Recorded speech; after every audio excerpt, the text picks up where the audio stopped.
বর্ণনা অনুযায়ী ওই রুমের সাথে একটা বাথরুম ছিল, সেই বাথরুম আর খুঁজে পাই না। আবার দেয়াল স্ক্যান করলাম, দেখলাম যে এক কোনায় বাথরুম ছিল, সেটা দরজাটা ওয়াল তুলে বন্ধ করা হয়েছে। সেই ওয়ালটা আবার ভাঙলাম, ভিতরে যে বাথরুম পেলাম। বন্দির বর্ণনা ছিল যে আমি যে রুমে থাকতাম সেই রুমের টাইলসের কালার এবং বাথরুমের টাইলসের কালার দুই রকম আছে, একটা একটু কালো আর একটা সবুজ আবরে। বন্দি তখন দেশের বাইরে, আমরা টাইলসের ছবি আর বাথরুমের ছবি যতটুকু সরাইয়া বের করতে পারলাম, সেটা ছবি তুলে তাকে পাঠানো হলো।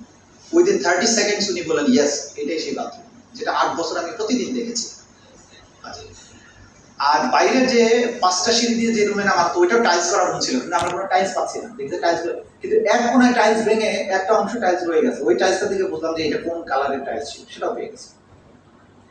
এখন এই যে কাজটা করছি আমরা, এখন এই পুরো জিনিসটা কিন্তু আমরা ডকুমেন্টেড করেছি, যে আমরা কিভাবে ঢুকছি, প্রথমে ওয়ালটা কেমন পেলাম, তারপরে ড্রিল করলাম, তারপরে দেয়াল ভাঙলাম, ভিতরে গিয়ে কি পেলাম, this and that, everything is documented. এই কাজগুলো যখন করতে যাই, ওই সেলটার ভেতরে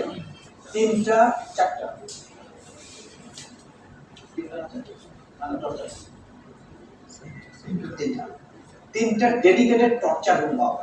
সেই টর্চার রুমগুলোতে সাউন্ড প্রুফ করা, ছাদের সাউন্ড প্রুফ করা, চারিদিকে সাউন্ড প্রুফ করা। এর ভেতরে অজস্র টর্চারের ম্যাটেরিয়াল আছে, কিন্তু তারা যেটা করেছিল, এই রুমগুলোর ভেতরে গার্বেজ, ময়লা, আবর্জনা, ভাঙাচোরা চেয়ার, ফার্নিচার, কাপড়, নোংরা জিনিস, এগুলো দিয়ে ডাউন করে রাখছে রুমের ভিতরে, যে ঢুকে আপনি ঢুকতে পারবেন না। এইটা আমরা ক্রমান্বয়ে ক্লিন করতে থাকলাম।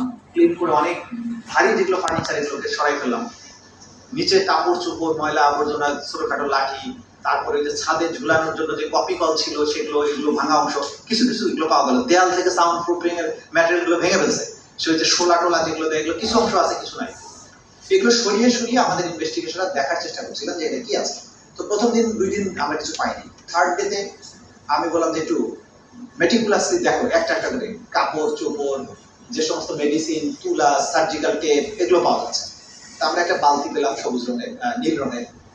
বালতিটা দেখে আমি বললাম যে এর মধ্যে কিছু থাকতে পারে। তাহলে বালতির মধ্যে কিছু তুলা, কিছু গজ, ব্যান্ডেজ, খুব ধুলাবালি করা, নোংরা, এটা রাখা। আমি বললাম যে এর মধ্যে কিছু থাকতে পারে, বালতিটা সরাবো। বালতিটা সরে রেখে আমাদের ওয়ান অফ দি প্রসিকিউটার্স, সাহস বেশি আর কি, তো ফ্লোরের মধ্যে ভাঙা চেয়ারের, এই যেরকম চেয়ারের নিচে যে গদিটা থাকে না, ফোমওয়ালা চেয়ার, চেয়ারটা ভেঙে ফেললে শুধু গদিটা ফ্লোরের মধ্যে মরা। ও কি করলো, ওই বালতিটা ওই গদিওয়ালা চেয়ারের উপরে ঢালার চেষ্টা করছে, ঢালছে। আমি পাশে দাঁড়ানো, ঢালা মাত্রই দেখছি যে লাল টেপ করানো বড় বড় 5টা বোমা বেরিয়ে আসছে।